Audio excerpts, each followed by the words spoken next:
Par définition, une habitude est une manière usuelle d'agir ou de se comporter. Usuelle, répétitive, et agir, action. Donc les habitudes se créent par répétition d'action. Lorsque nous faisons une tâche pour la toute première fois et lorsque nous faisons la même tâche pour la énième fois par habitude, deux zones du cerveau tout à fait distinctes sont impliquées dans chacun des cas. Dans le premier cas, c'est la zone du cerveau qui nous permet de réfléchir qui est active. C'est par exemple quand nous faisons une manœuvre de marche arrière vers la chaussée pour la toute première fois. Une tâche qui n'est pas encore familière au cerveau comme celle-ci requiert au début une dose non négligeable de concentration. Mais après plusieurs répétitions, l'automatisme prend place peu à peu. Ce qui se passe, c'est que la zone de réflexion se met en veille et une différente section du cerveau se met en action. Cette zone identifie l'habitude que nous avons stockée relative à la tâche qui est sur le point d'être effectuée. Les habitudes se créent parce que le cerveau tente en permanence de s'épargner des efforts de réflexion, ce qui résulte à une transformation d'à peu près toutes les tâches routinières en habitudes, permettant ainsi au cerveau de cesser de penser constamment à toutes sortes de comportements élémentaires comme marcher ou fermer ses lacets. Ciblez une personne avec qui vous vivez ensemble et observez chaque jour l'ordre dans lequel cette personne met ses chaussures. Vous constaterez que soit elle commence toujours par le pied gauche, ou soit elle commence toujours par le pied droit. C'est parce que la plupart des choix que nous effectuons chaque jour ne sont pas des décisions mûrement réfléchies, mais plutôt des habitudes. La boucle de l'habitude est conçue de 3 étapes. Le signal, la routine et la récompense. Le signal ou le repère, c'est l'élément qui facilite la sélection dans les cerveaux de l'habitude concernée. Dans notre exemple précédent de la manœuvre de marche arrière, le fait de prendre les clés de voiture en main peut déjà suffire pour déclencher l'automatisme des actions suivantes.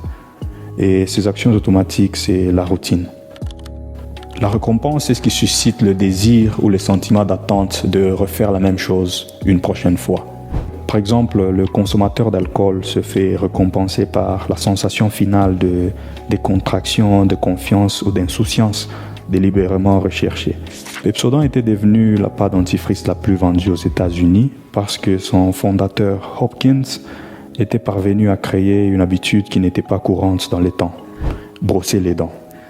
Cela était possible parce qu'il avait clairement défini la récompense des dents blanches. D'autre part, il avait été facile que cette habitude prenne son envol parce que le signal était assez apparent. Donc c'est la plaque dentaire qui s'accumule sur les dents après avoir consommé un aliment. Le couple signal-récompense constitue jusqu'à ce jour le fondement de plusieurs campagnes publicitaires. Vous voulez lancer un nouveau produit ou service, ciblez un signal universel et apparent et définissez clairement la récompense. Il est très indispensable d'être conscient de nos habitudes parce que les bonnes font du temps notre allié et les mauvaises notre ennemi. Presque chaque individu a subjectivement des habitudes à être maintenues ou renforcées et celles qui nécessitent une suppression ou altération. Pour supprimer une habitude, il faut identifier le signal et le masquer. Par exemple, s'il vous arrive de rester incontrôlablement jusqu'à des heures tardives sur votre smartphone, essayez de toujours placer votre téléphone hors portée de vue ou d'atteinte dès qu'il est l'heure prévue pour dormir. Parce que le fait d'avoir son téléphone en main ou juste à côté suffit pour déclencher toute une chaîne d'actions irréfléchies. Déverrouiller, aller sur un réseau social comme WhatsApp, feuilleter les statuts, puis sauter sur TikTok et ainsi de suite. Il suffit donc de planifier son environnement de façon à guider ses tendances à des habitudes positives. Pour remplacer ou modifier une habitude, il faut changer la routine en une autre pouvant produire une récompense dont l'intensité serait presque égale ou supérieure à la précédente. Par exemple, si vous fumez parce que vous avez besoin de stimulation, des études indiquent qu'un peu de caféine, une série de pompes ou le simple fait de s'étirer et se relaxer augmente les chances d'arrêter de fumer. Et cela parce que leurs effets ou leurs récompenses sont similaires à ceux de la cigarette. Pour réussir à créer de nouvelles habitudes, il faut commencer petit, minuscule ou atomique si nécessaire. Parce que c'est en rendant une routine plus simple et moins épuisante que l'on se garantit l'enthousiasme et le désir de refaire la même chose le lendemain. Au lieu de faire 100 pompages par jour, faites-en 10 ou 15. Au lieu d'apprendre 20 nouveaux mots par semaine, 6 peuvent suffire. Donc c'est la satisfaction ressentie après avoir accompli une tâche dans un délai prévu qui alimente le désir de continuer. Merci et à très bientôt. By definition, a habit can be defined as an usual way of acting or behaving. Usual, repetitive, and acting, actions. So basically, habits are built by repetitions of actions. When we carry out a complex task for the very first time, and when we do it out of habit, two completely different regions of the brain are involved in each case. In the first case, it's the area of the brain that is responsible for thinking that is active. It's like when we do a reverse maneuver for the very first time. A task that is not yet familiar to the brain like this requires a significant dose of concentration. But after several repetitions, automatism takes place gradually. What happens is that the zone responsible for reflection goes into sleep mode and a different section of the brain comes into action. This zone identifies the habits we have stored in our brain related to the task we're about to perform. Habits are built because the brain constantly tries to save itself from efforts of thinking. This results in a transformation of almost all routine tasks into habit, allowing the brain to stop constantly thinking about all kinds of basic actions like walking or tying shoelaces. Choose any person of your choice that you live with and observe in what order this person puts his shoes on every day. You will find out that he either always starts with the left foot or the right foot. This is because most of the choices that we make every day are not carefully considered decisions, but rather habits. The habits loop is made out of 3 steps or components: the signal, the routine, and the reward.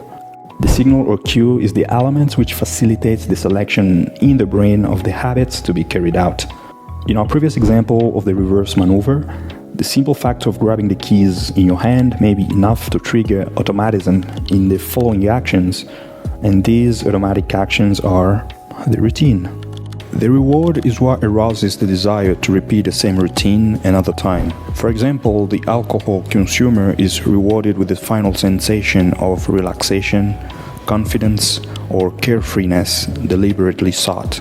Pepsodent had become the best-selling toothpaste in the United States because its founder, Hopkins, had managed to create a habit that was not common at the time: brushing teeth.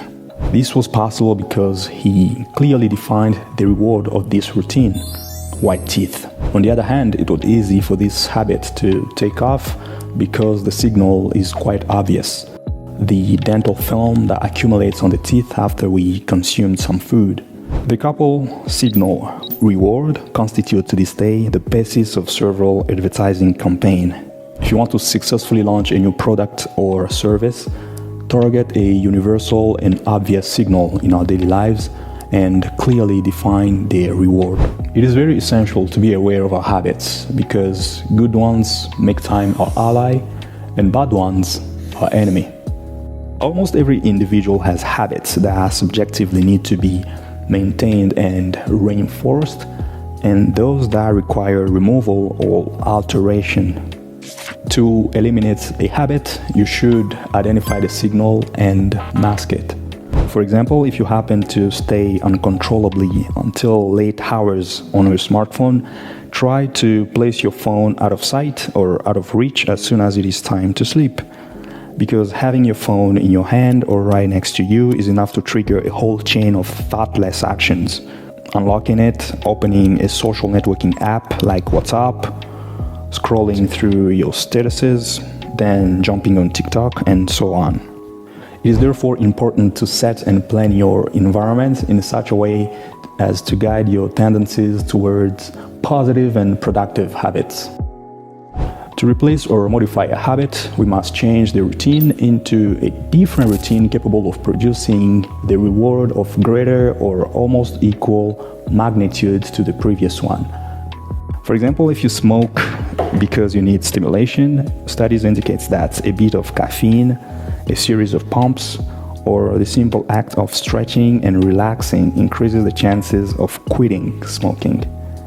And this is possible because their reward or effect are similar to those of cigarettes. To succeed in creating new habits, we must start small, tiny, or even atomic if necessary, because it is by making the routine easy and less exhausting that we guarantee the enthusiasm and desire to repeat the same thing another time.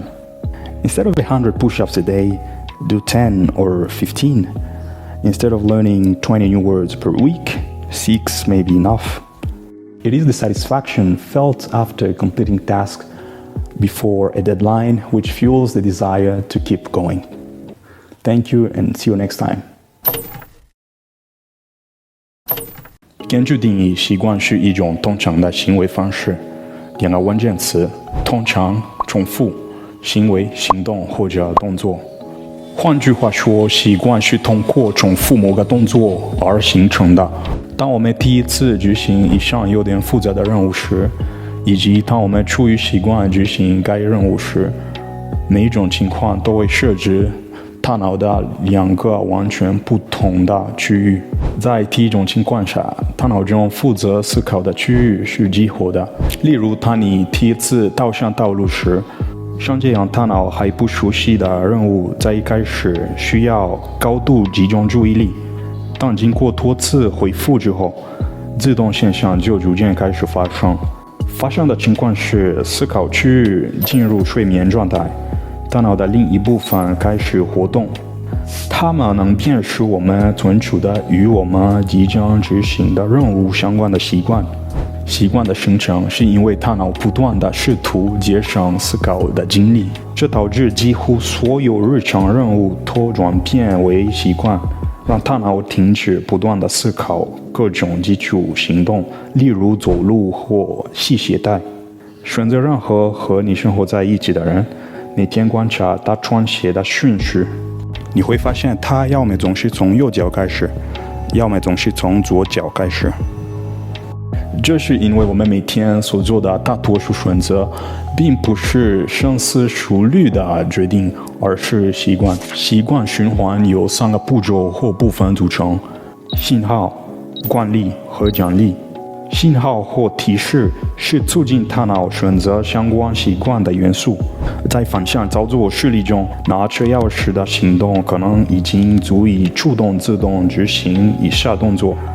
这些自动行动就是惯例。奖励是激发下次重复这个惯例的欲望和期望感的元素。例如，酒精消费者得到刻意追求的放松、自信或无忧无虑的追求感觉，这就是这个惯例的奖励。胃酸牙膏之所以成为美国最畅销的牙膏，是因为它的创始人成功地创造了一种在当时不常见的习惯。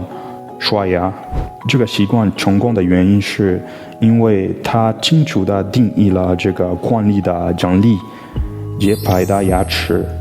另一方面，这个习惯很容易仪式化，因为它的信号很明显，进食后在牙齿上积聚的牙菌斑。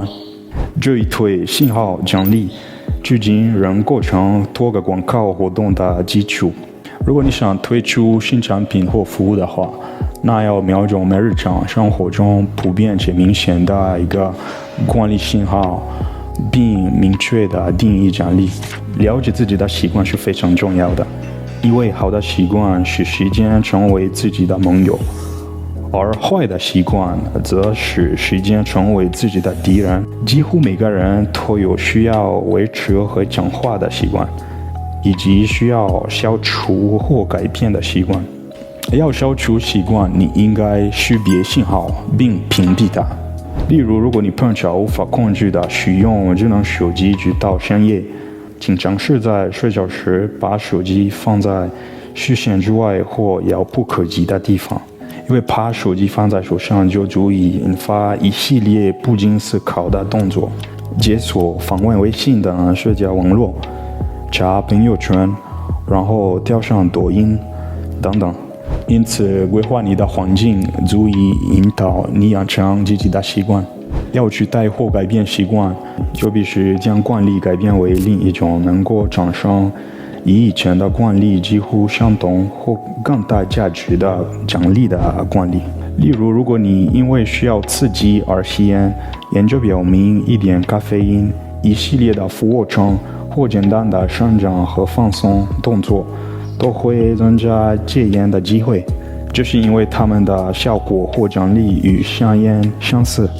要成功的养成新习惯，你必须从小事做起。